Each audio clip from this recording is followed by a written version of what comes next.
Ну что, кто помнит «Игру престолов» абхазскую? И кандидатов было довольно много, каждый стремился к победе, каждый себя продвигал, но выиграл Бадра Гумба. Он бы по-любому выиграл, вся ставка была сделана на него, там, без вариантов. Но все же, знаете, что самое интересное? У каждого кандидата, да, кто стремился к победе, был, так скажем, идентичный путевой лист. По работе, в случае, там, если кто-то займет этот трон.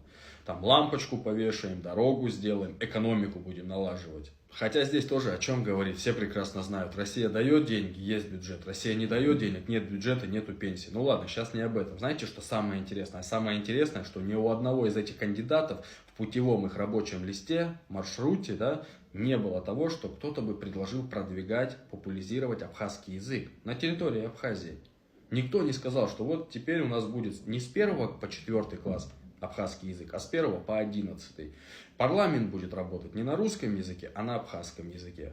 Никто об этом не сказал. Никто не сказал о том, что мы будем поднимать систему образования, чтобы молодежь была грамотная, то есть чтобы молодежь повышала свою квалификацию. Никто об этом не сказал. А зачем это говорить?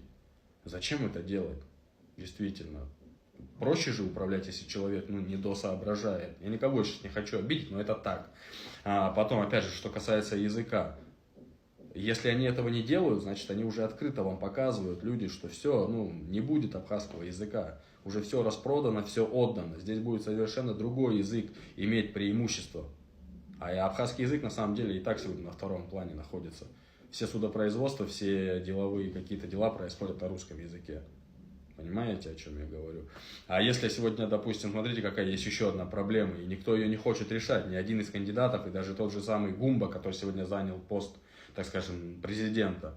Если сегодня какой-либо абхаз, да, на территории Абхазии видит какую-то проблему и начинает о ней говорить, что это не так, это нельзя делать, это нужно исправлять, сразу же его обвиняют, что он там иноагент, его спонсирует Запад, Европа, там и куча людей людей.